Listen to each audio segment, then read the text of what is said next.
dari Badan Bantuan Hukum Advokasi Rakyat PD Perjuangan, dan juga dengan melibatkan tokoh-tokoh pro demokrasi dan juga beberapa penasihat hukum yang kredibel, memiliki reputasi untuk mempersoalkan berbagai anomali demokrasi yang terjadi, baik itu di Banten, di Sumatera Utara, Jawa Tengah, maupun juga beberapa di wilayah lainnya seperti Sulawesi Utara, di mana penggunaan parcok itu memang sangat masif, bahkan sampai masuk ke tempat-tempat gereja. Memang banyak yang pada awalnya dirancang tanpa bukti. Perintah-perintah diberikan secara tertutup, penggunaan instrumen parcok dilakukan secara tertutup. Tetapi kami mengucapkan terima kasih karena di tengah-tengah berbagai intimidasi banyak yang kemudian menyatakan berani untuk melakukan perlawanan. Kami memberikan apresiasi karena banyak yang terinspirasi dengan saudara Endah di Kabupaten Gunung Kidul ketika yang bersangkutan berani melawan arogansi dari aparatur negara yang digunakan pada saat Pilpres. Ternyata kemudian rakyat bersimpati dan yang bersangkutan akhirnya terpilih sebagai Bupati Bupati Gunung Kidul. Demikian pula saudara Masington tadi dari Tapanuli Tengah juga sudah melaporkan kepada DPP telah terpilih justru dengan rekam jejak yang sangat kritis terhadap pemerintahan Jokowi saat itu. Saudara Masington mendapatkan bonus elektoral sehingga akhirnya dipilih sebagai bupati di Kabupaten Tapanuli Tengah. Dan begitu banyak cerita-cerita yang membangkitkan suatu semangat bahwa kebenaran pasti akan menang. Ketika PD Perjuangan mempersoalkan terkait dengan reposisi Polri sebagai suatu wacana kritis yang diberikan kepada PD Perjuangan sebagai aspirasi dari rakyat, aspirasi dari tokoh-tokoh pro demokrasi, apa yang dilakukan oleh PD Perjuangan tetap berada pada koridor-koridor konstitusi. Kami sangat menghormati Polri Merah Putih yang berjuang bagi tegaknya hukum di negeri yang seharusnya sangat demokratis ini. Tetapi di dalam praktek melalui Pilpres 2024 dan Pilkada 2024 yang baru saja selesai, ternyata banyak instrumen-instrumen parcok yang digunakan sebagai alat kekuasaan. Maka kami mengajak kepada seluruh masyarakat Indonesia, mari kita selamatkan demokrasi. Agar apa yang disampaikan oleh Prof. Ikrar Nusa Bakti untuk memulihkan demokrasi yang rusak akibat Jokowi, tidak lagi diperlukan 5 kali pemilu, itu bisa kita percepat apabila rakyat juga berani untuk menegakkan kebenaran di dalam mengungkapkan penyalahgunaan kekuasaan dari alat-alat negara dan sumber-sumber daya negara-negara tersebut. Terima kasih, dan selanjutnya kepada rekan-rekan pers kami berikan kesempatan untuk tanya jawab. Silakan. Tolong Pak dibantu. Silakan.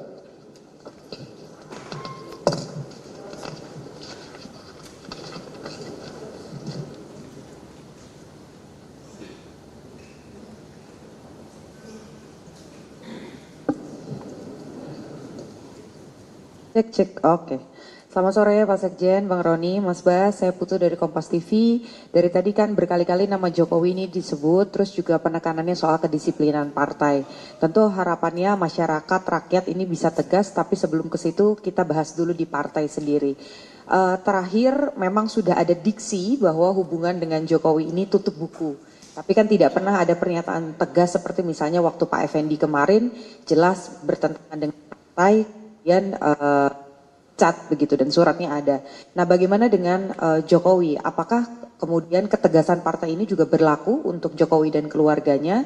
Apakah resmi dipecat atau enggak? Itu aja sih Mas. Mungkin bisa dijawab dengan lantang, baik itu Mas Hasto ataupun juga Mas Bas. Terima kasih. Baik, terima kasih. Jadi ketika Saudara Gibran dan Bobi dicalonkan oleh partai politik lain, dan kemudian itu juga di-endorse oleh Bapak Jokowi, apalagi melalui suatu proses mencederai konstitusi dan demokrasi itu terbukti dengan pelanggaran etik yang sangat berat terhadap saudara Anwar Usman, maka pada saat itu juga ketika konstitusi saja dikebiri, maka otomatis status seluruh kelekatan keanggotaan yang berkaitan dengan PDI Perjuangan sudah dinyatakan berakhir. Mengapa? Karena PDI Perjuangan digerakkan oleh suatu cita-cita. Dan itu dibuktikan dengan pengiriman surat dari DPC Kota Surakarta, tempat KTA Mas Gibran berasal, yang memberitahukan bahwa berdasarkan undang-undang partai politik dan ADART partai, keanggotaannya secara otomatis berhenti.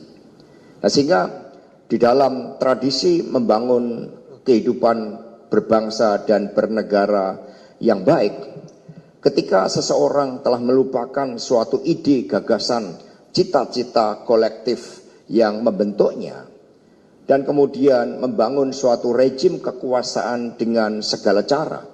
Bahkan masyarakat Sumatera Utara bisa merasakan bagaimana ketika saudara Bobi Nasution itu dipaksakan untuk menjadi calon gubernur, dan proses pemilihan menjadi gubernur itu juga melalui pengerahan aparatur negara, sumber-sumber daya negara, dan suatu kontestasi yang sangat tidak fair yang ditunjukkan oleh ketidakadilan yang terjadi kepada Bapak Edi Rahmayadi, maka di situ semua menjadi bukti-bukti pengingkaran terhadap konstitusi dan demokrasi itu sendiri.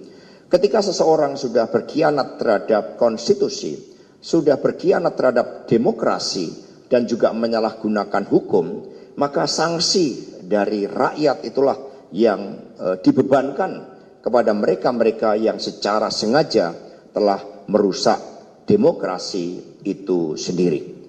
Sehingga saudara-saudara sekalian, keanggotaan PDI Perjuangan bukanlah semata-mata pada ada atau tidaknya KTA, tetapi pada komitmen di dalam membangun peradaban kehidupan berbangsa dan bernegara yang baik. PDI Perjuangan percaya pada nilai-nilai Satyam Eva Jayate, sehingga mereka yang menanam angin akan menuai badai. Itulah yang kita yakini sebagai suatu bangsa, karena di dalam sejarah peradaban umat manusia tidak ada kekuasaan otoriter sekuat apapun mampu bertahan kecuali mereka-mereka akhirnya menjadi sisi-sisi gelap dalam sejarah. Ini sebagai contoh bagaimana mereka-mereka yang pada masanya itu dikenal sebagai sosok pemimpin yang begitu kuat, tidak terkalahkan, tetapi akhirnya sejarah mencatat bagaimana mereka menjadi sampah dari sejarah itu. Demikian dari kami, terima kasih. Next. Silakan diatur. Cek. Ya, terima kasih Pak Hasto, Pak Baskara, dan Pak Roni atas penjelasannya. Mungkin sedikit lagi untuk lebih mendalami izin Pak Hasto terkait dengan tadi jawaban soal Pak Jokowi tadi, karena memang ini menjadi satu pertanyaan besar baik untuk rakyat, tentu juga untuk kader dan simpatisan PDIP sendiri sebenarnya. Ketika kemarin Pak Jokowi juga sempat bilang ketika diwawancara bahwa masih menyimpan KTA-nya itu di rumah. Tapi kalau kita ingat dalam dinamikanya PDIP sendiri kan sebenarnya sudah pernah tegas dalam soal Pak Effendi, lalu kemudian Budiman Sujatmiko dan berbagai macam kader PDIP sebelumnya begitu, sehingga memang perlu ditegaskan kembali soal apakah memang KTA itu masih ada di Pak Jokowi dan belum berproses soal surat rekomendasi pemecatan atau seperti apa Pak Hasto. Terima kasih. Baik, terima kasih. Saya tegaskan kembali bahwa Pak Jokowi dan keluarga sudah tidak lagi menjadi bagian dari PDI Perjuangan, karena cita-cita partai yang diperjuangkan sejak pada masa Bung Karno, sejak PNI ketika kita membangun Republik ini sudah tidak lagi sejalan di dalam kebijakan dan praktek-praktek politiknya. Sehingga itulah yang terjadi, dan kemudian kita melihat melihat bagaimana ambisi kekuasaan ternyata juga tidak pernah berhenti. Maka di dalam proses ini yang dilakukan oleh PD Perjuangan, kita tidak akan pernah kehilangan dari gagasan-gagasan ideal bahwa dari seorang rakyat biasa bisa berproses menjadi seorang pemimpin. Semuanya tentu menjadi pelajaran yang sangat berharga, dan kemudian bagaimana rapat kerja nasional yang kelima kami juga telah menyampaikan permintaan maaf kepada rakyat Indonesia tentang seorang pemimpin yang karena kekuasaannya kemudian bisa berubah dan melupakan cita-cita yang membentuknya. Terima kasih. Next. Silakan. Assalamualaikum warahmatullahi wabarakatuh. Izin Pak Hasto, Mas Roni, izin Pak Ahmad Basarah. Saya Adi dari liputan6.com. Ada dua pertanyaan. Yang pertama, tadi Pak Hasto menyebutkan kalau tidak salah ada 27 orang kader yang terancam pemecatan pada hari ini gitu. Artinya dipertegas lagi bahwa dari 27 nama yang disampaikan tadi tidak ada nama Jokowi dan keluarga. Terus yang kedua, terkait dengan gugatan yang akan didaftarkan di Mahkamah Konstitusi, itu nantinya apakah dibundel menjadi satu atau diseplit menjadi beberapa berkas, artinya beberapa daerah gitu didaftarkan menjadi satu, atau ada beberapa daerah yang menjadi concern untuk mengetahui melaporkan adanya kedugaan kecurangan atau keterlibatan partai coklat tadi. Demikian, terima kasih. Gugatan ke Mahkamah Konstitusi nanti akan dilakukan sesuai dengan tingkatan. Ada yang kabupaten kota, kemudian ada yang tingkat provinsi. Ya, sejak awal bagaimana di dalam wawancara saya dengan Akbar Faisal, di situ kan ditegaskan bagaimana tekanan yang ditujukan kepada saya agar tidak campur tangan terhadap pilkada di Sumatera Utara, di Jateng, di Jatim, kemudian Jogja, beberapa wilayah Jogja, karena semua sudah diatur dan akhirnya itu kan terbukti terjadi. Nah, karena itulah partai terus mengumpulkan bukti-bukti meskipun sejak awal berbagai operasi-operasi khusus dengan melibatkan parcok memang dirancang tanpa bukti. Tetapi yang kami yakini adalah ketika seseorang melakukan suatu tindakan dan tidak mau mengakui tindakan tersebut, maka salah satu solusi yang ditawarkan para psikolog adalah uji kebohongan. Nah, itu harusnya para pemimpin negeri ini yang ternyata terbukti secara empiris di lapangan, fakta-fakta di lapangan menjadi penggerak dari parcok, itu sebaiknya juga bersedia menerima tantangan dari para psikolog untuk bersedia mengikuti tes kebohongan. Karena ini kaitannya dengan masa depan negeri ini. Bayangkan 6,7 juta jiwa rakyat dikorbankan untuk cita-cita kemerdekaan negeri ini. Kita tidak boleh sia-siakan pengorbanan mereka. Next.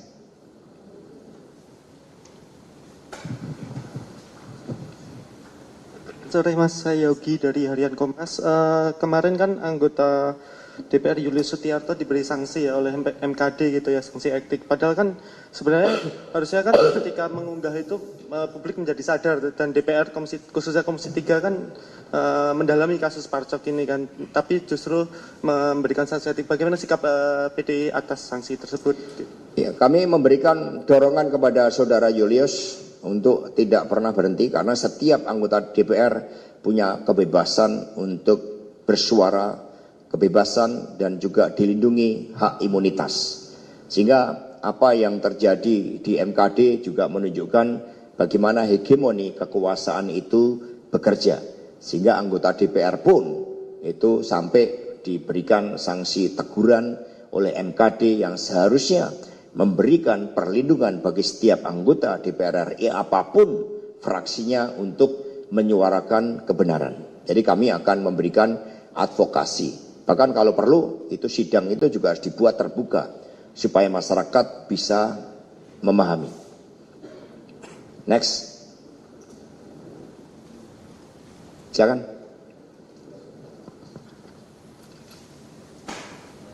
Sore Mas Hasto, saya Eka Yuda dari Tempo.